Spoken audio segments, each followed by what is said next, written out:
अस्सलाम वालेकुम student, hope so आप सब खैरियत से होंगे। चैप्टर नंबर है 9। चैप्टर का नाम है chemical equilibrium. Students, equilibrium mean same, constant, equal. Same बोलते हैं बराबर को, कांस्टेंट कहते हैं मुस्तकिल को, नेवर चेंज को, इक्वल बच्चे इक्वलिटी से बराबरी को ही बोलते हैं। नेक्स्ट स्टूडेंट्स, हम अपने टॉपिक की तरफ चलते हैं। आज हमारा टॉपिक है केमिकल एक्विलिब्रियम।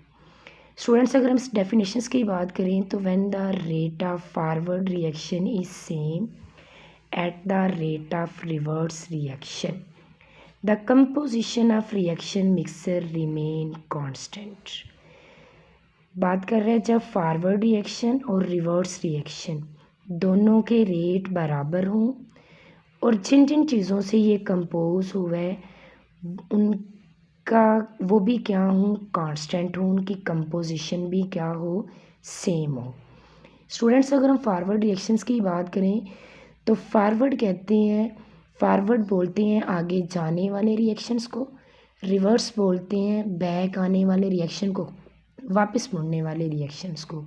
अगर हम डेफिनेशंस की बात करें, the reaction in which reactant react to form product is known as forward reaction. The reaction in which product decompose to form reactant is known as reverse reaction. Let us take a common examples. I am common examples इसको समझने की कोशिश करते हैं। Students, when two hydrogen atom and one oxygen atom combine, then one water molecule form. The formation of water molecule from hydrogen and oxygen show that it is a forward reaction.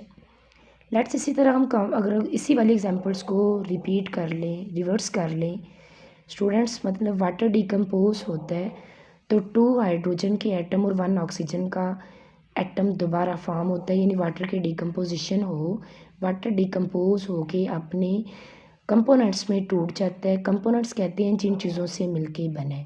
Water के components हैं oxygen का 1 atom और 2 hydrogen के atom. It's mean it is are reversible reactions. अगर इनकी बात करें तो इन दोनों रिएक्शंस में, फॉरवर्ड और रिवर्स रिएक्शन में, फॉरवर्ड रिएक्शन में भी हाइड्रोजन के 2 ही एटम है और ऑक्सीजन का 1 एटम है, 1 मालिक्यूल फॉर्म हो रहा है वाटर का।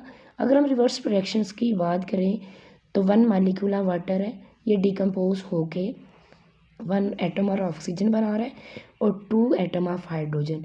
It's mean in all 2 reactions composition of reaction mixture is constant.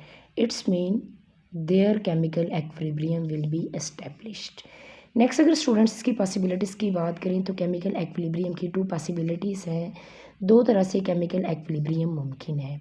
First one is static equilibrium and second one is dynamic equilibrium.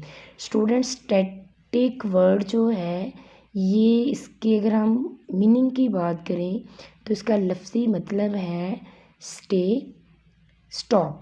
Stay कहते हैं काम करना को, स्टॉप करना को। स्टे कहते हैं काम करना को, स्टॉप कहते हैं रुक जाना को। सेकंड पॉसिबिलिटीज़ है डायनामिक एक्विलिब्रियम।